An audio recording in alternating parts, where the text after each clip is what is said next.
Hi అండి, అందరు ఎలా ఉన్నారు? నేనైతే చాలా బాగున్నాను. ఈరోజు అయితే మనము క్యాలీఫ్లవర్ శనగపప్పు కూర చేయబోతున్నాను. క్యాలీఫ్లవర్ గురించి ఒక విషయం చెప్పాలి. క్యాలీఫ్లవర్ అంటే నాకు చాలా ఇష్టము. ఇష్టపడని వాళ్ళు ఉండరు. దానికంటూ ఒక స్మెల్ ఉండదు, ఒక పంజెంట్ స్మెల్ ఉంటుంది, అంటే ఒక రకమైన వాసన ఉంటుంది. కానీ నాకు ఇష్టము. శనగపప్పు అది వేస్తే నాకు ఇష్టము. కాకపోతే ఈ మధ్య తినడం అయితే మానేశాను. ఎందుకంటారా, మా మామ్కి థైరాయిడ్ వచ్చింది. అది కొంచెము క్రిటికల్గా మారిందనమాట. అలా మారడం వల్ల డాక్టర్ అంటారు, ఇప్పుడు ఇంకా చూపించుకుంటూనే ఉంటుంది. మా మామ్ లిటరల్లీ 15 years నుంచి చూపించుకుంటూనే ఉంటుంది.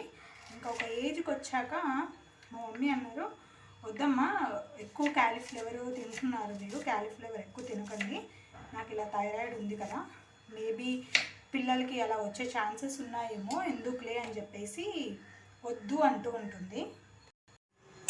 నాకు ఆల్రెడీ ఒక హెల్త్ ఇష్యూతో నేను ఆల్రెడీ సఫర్ అవుతూ ఉన్నాను. దానికి టాబ్లెట్స్ కూడా నేను వేసుకుంటూ ఉన్నాను.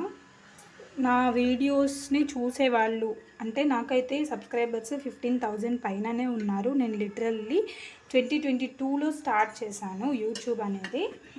కానీ అంత గుర్తింపు రాలేదు. షార్ట్ వీడియోస్ చూస్తారు కానీ లాంగ్ వీడియోస్ ఎవ్వరు చూడరు అనమాట నా వీడియోస్. మరి ఎందుకో తెలియదు. ఇప్పుడిప్పుడే కొంచెం ఇంప్రూవ్ చేసుకుంటున్నాను. షార్ట్ వీడియోస్ చూస్తున్నారు కానీ లాంగ్ వీడియోస్, కుకింగ్వి, వ్లాగ్స్ లాంటివి పెడితే మ్యాక్సిమం ఒక 15-20 మెంబర్స్ మాత్రమే చూస్తున్నారు. సో ఇంకా నేనేం మారాలి అనుకుంటున్నారో ఆ 15 మెంబర్స్, ఆ 5 మెంబర్స్ చూసిన వాళ్ళు ఉన్నారు కదా, నీ వ్లాగ్ ఇలా ఉంది, నువ్వు ఇలా చేంజ్ అవ్వు అని నాకు ఒక ఐడియా ఇస్తే బాగుంటుందని నేను అనుకుంటున్నాను. అంటే మీ ఒపీనియన్.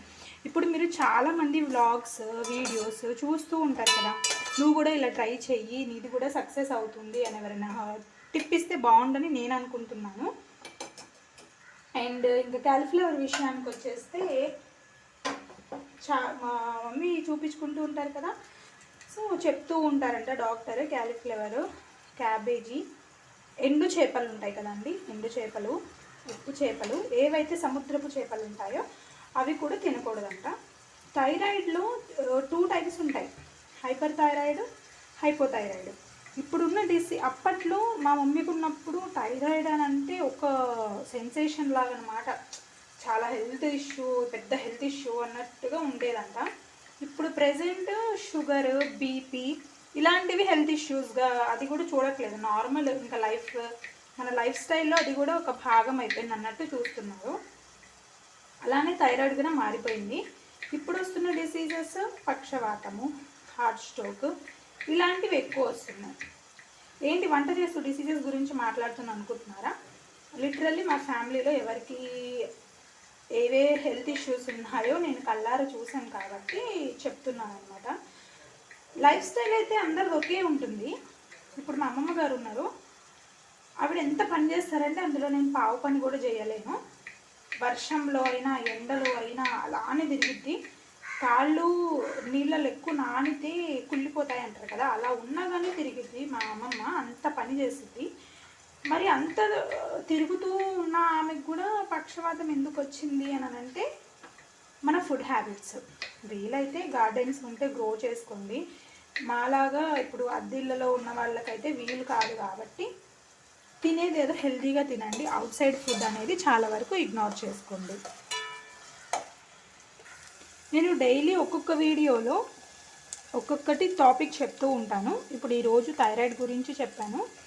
అది వంశపారంపర్యంగా వస్తుందా అని అంటే మా మమ్మీ వాళ్ళ నానమ్మకి ఉండేదంట. అంటే ఆవిడికి థైరాయిడ్ కాదండి, సమ్ పిట్యూటరీ గ్లాండ్ అంటారు కదా, గొంతుకి ఇలా గొంతు దగ్గరకు వస్తుంది అనమాట, ఇలా లావుగా వస్తుంది గడ్డలాగా. ఆవిడ ఏమంతగా డాక్టర్ దగ్గర చూపించుకోలేదు, అదేం కాదులేమ్మా తగ్గిపోయిద్ది అన్నారు. సరే ఎలాగో తగ్గిపోయింది కదా అని చెప్పేసి ఆవిడ కూడా కామ్గా ఉన్నారనమాట. అది నిజంగా అలానే తగ్గిపోయింది. కానీ మా మమ్మీకి వచ్చింది ఏంటంటే థైరాయిడ్ ఏంటంటే అది కొంచెం క్యాన్సర్ గ్లాండ్ లాగా మారింది. అలా మారడం వల్ల చాలా క్రిటికల్గా వెళ్ళింది. అప్పుడు మా చెల్లి కడుపులో ఉందన్నమాట, మా మమ్మీ ప్రెగ్నెంట్గా ఉంది అప్పుడు. సో మా మమ్మీకి ఇంకా పాపకి పాలు ఇవ్వాలి కదా అని చెప్పేసి పాపం 5 monthsకు ఏమో ఆపేసిందంట మా మమ్మీ. సో లిటరల్లీ మా చెల్లెకి ఎన్ని ఇయర్స్ ఉంటాయో మా మమ్మీ థైరాయిడ్ ఆపరేషన్ చేసుకొని అన్ని ఇయర్స్ నుంచి మెడిసిన్ వాడుతూనే ఉంది మా మమ్మీ. ఇంకా వచ్చేసి ఇంకా చెప్పాలి అని అంటే అప్పటి నుంచి వాడుతూనే ఉంది మా మమ్మీ, ఇంకా వాడుతూనే ఉంది. అండ్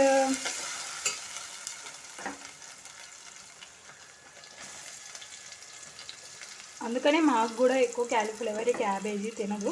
నేనైతే చిన్నప్పటి నుంచి క్యాబేజీ తిన్న పాపాన లేదు. నాకు 22 yearsకు ఏమో మ్యారేజ్ అయింది. అన్ని ఇయర్స్ నేను క్యాబేజ్ తినలేదు. కాకపోతే మా అత్తయ్య వాళ్ళ ఇంట్లో క్యాబేజ్ చేస్తారు, రెగ్యులర్ ఫుడ్ లాగానే తీసుకుంటూ ఉంటారు వాళ్ళు. సో అలా ఏదో తినేదాన్ని కానీ నాకు నచ్చేది కాదనమాట. అంటే అలవాటు లేకనో ఆ స్మెల్ ఎందుకో నాకు అస్సలు పడదు క్యాబేజీ, అలా తినేదాన్ని కాదు.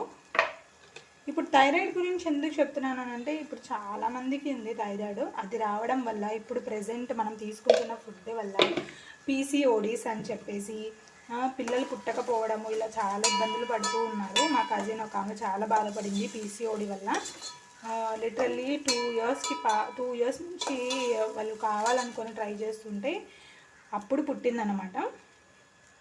ఫుడ్ అనేది మనం ఏదైనా కానీ హెల్తీగా తీసుకుంటేనే మంచిదని నా అభిప్రాయం అండి.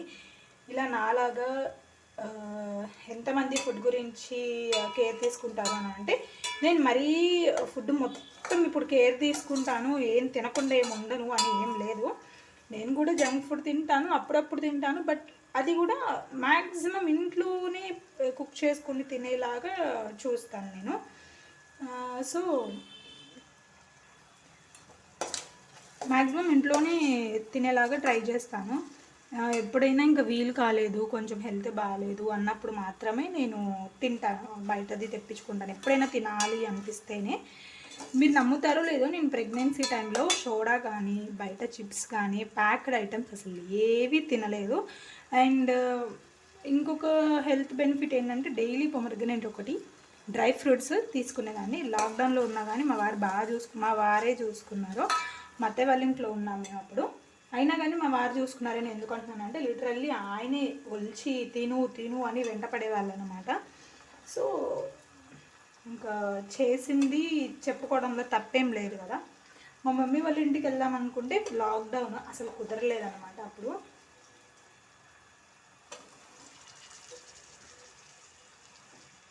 ఇంకా క్యాలీఫ్లవర్ కూరకు వచ్చేద్దాము. అన్ని మాటలు చెప్పావు కదా, కూర ఎందుకు చేసుకుంటున్నాము అని అంటే, నేను తినాను, మా వారు తింటారు, మా పాప తింటుంది. నేను మార్నింగ్ దోసకాయ కర్రీ చేసి మా వారికి బాక్స్లో పెట్టేశాను. ఇది ఈవినింగ్కి మా పాపకి ఆఫ్టర్నూన్కి పనికొస్తుంది కదా అని చెప్పేసి ఈ కర్రీ చేస్తున్నాను. ఫస్ట్ అయితే ఆయిల్ వేసుకోవాలి, అందులో ఉల్లిపాయలు వేసుకొని బాగా ఫ్రై చేసుకోవాలి. ఫ్రై చేసుకున్నాక అందులోనే కొంచెం పచ్చిమిర్చి వేసి అల్లం వెల్లుల్లిపాయ పేస్ట్ వేసి అందులోని పచ్చిదనం అంతా పోవాలన్నమాట. ఆ పచ్చిదనం అంతా పోయిన తర్వాత అందులోకి మనము టమాటో వేసుకోవాలి. పుల్లగా తినే వాళ్ళు టమాటో వేసుకోండి, ఇష్టం లేదన్న వాళ్ళు ఇగ్నోర్ చేయొచ్చు. తర్వాత క్యాలీఫ్లవర్ వేసుకోండి. క్యాలీఫ్లవర్ వేసుకొని అది కొంచెం మగ్గనివ్వాలి, కొన్ని వాటర్ వేసుకోండి. మీకు ఇంకా తొందరగా అయిపోవాలంటే ఇది కుక్కర్లో చేసుకోవచ్చు, లేదు నార్మల్ స్టవ్ మీదే చేయాలనుకున్న వాళ్ళు శనగపప్పుని ఇలా ఏమంటారో ఉడకబెట్టుకోండి. క్యాలీఫ్లవర్ని కూడా ఉడకబెట్టుకోండి, ఇంకా ఈజీగా తొందరగా అయిపోయింది అనమాట. ఇలా కుక్ చేసేసుకోవాలి. నేను ఎప్పుడు వంట చేసేటప్పుడు చిన్నప్పటి నుంచి ఈటీవీలో అభిరుచి అలా ప్రోగ్రామ్స్ వస్తూ ఉంటాయి కదా, ఆ ప్రోగ్రామ్స్ చూస్తూ మాట్లాడుకుంటూ ఉండేదాన్ని. ఇలా వెయ్యాలి అని మాట్లాడుతూ వంట చేయడం నాకు అలవాటు. సో అలానే చేస్తుండేదాన్ని అన్నమాట. అది వీడియోస్ లాగా ఎందుకు తీయకూడదు అని అనుకున్నాను. అండ్ నా ఒపీనియన్స్, నా పర్సనల్ డైరీ లాగా అందరితో ఎందుకు షేర్ చేసుకోకూడదు, డైరీలోనే రాసుకోవాలి, నలుగురితో షేర్ చేసుకుంటే వాళ్ళు ఇలాంటి ఇష్యూస్ ఫేస్ అవుతుంటే ఒక సజెషన్ ఇస్తారు కదా అని చెప్పేసి నా ఒక ఐడియా వచ్చింది. కాకపోతే అమ్మవారి వేషం వేసి ఒక ఆమె ఉంటుంది కదా, సునైనా గారు అని అంటారు, ఆవిడ స్టార్ట్ చేసేసారు అది ఆల్రెడీ. సో ఇంకా ఆవిడ ఎలాగో స్టార్ట్ చేశారు కదా, ఇంకా నేను స్టార్ట్ చేస్తే అబ్బా నువ్వు కాపీ కొడుతున్నావా అని అంటారు. కానీ అది మన ఒపీనియన్, అది మనం చేయాలనుకున్నది అయితే ఎవరు అనుకోరు కదా. సో సర్లే వద్దులే అని చెప్పేసి అక్కడికే ఆపేశాను. అందుకని చెప్పేసి నా ఛానల్ పేరు ఫైనల్లీ స్త్రీ జీవితంగా పెట్టానన్నమాట.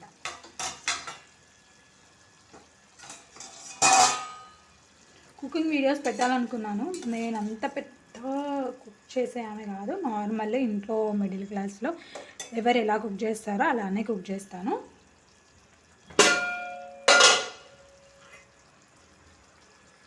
ఇది చూసారా, ఇడ్లీ ఉడకబెట్టాను, వాటర్ ఉన్నాయి, ఎందుకులే పడేయడం అని చెప్పేసి వేడి నీళ్ళలో బాగా నానుతాయని చెప్పేసి నానబెట్టి అందులోనే కొన్ని వాటర్ వేసి ఉడకబెట్టేసాను కూడా. ఇది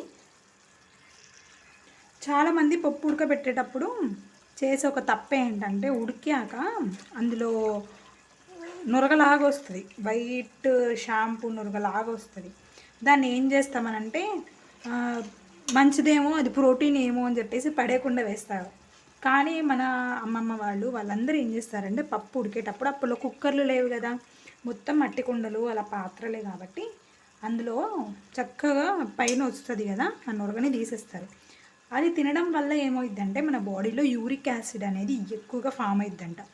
యూరిక్ యాసిడ్ అంటే ఏంటి అని అడగకండి, నేను డాక్టర్ని కాదు, నాకు కూడా తెలీదు.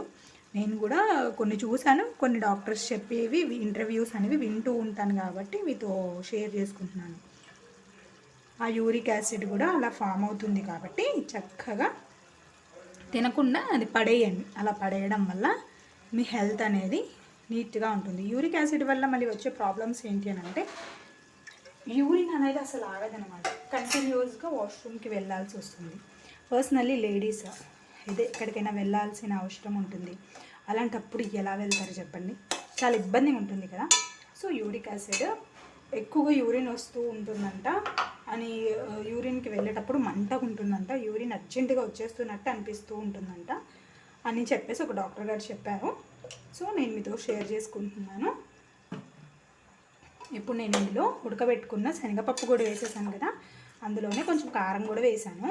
నేను మ్యాక్సిమం పచ్చిమిర్చినే వేస్తాను. ఎండు కారం పొడి అనేది, కారం పొడి అనేది నేను ఫ్రైస్లోనే వేస్తాను. కొంచెం కలర్ బాగుంటుంది కదా అని వేసాను, వీడియో తీస్తున్నాను కాబట్టి, లేకపోతే నేను పచ్చిమిర్చితోనే వేస్తాను అన్నమాట. అంతే. మళ్ళీ కొంచెము ఫ్లేమ్ లానే లోలో పెట్టుకొని చక్కగా కుక్ చేసుకోవచ్చు, మీరు ముచ్చట్లు మాట్లాడుకుంటూ ఉండవచ్చు. అంతే. దీనిపైన కొంచెం కొత్తిమీర జల్లుకుంటే కూర కూడా రెడీ అయిపోయింది. ఇలాంటి మరిన్ని వీడియోస్ కోసం నా ఛానల్ని లైక్ చేసి, షేర్ చేసి, సబ్స్క్రైబ్ చేయడం అయితే మర్చిపోకండి. Bye bye.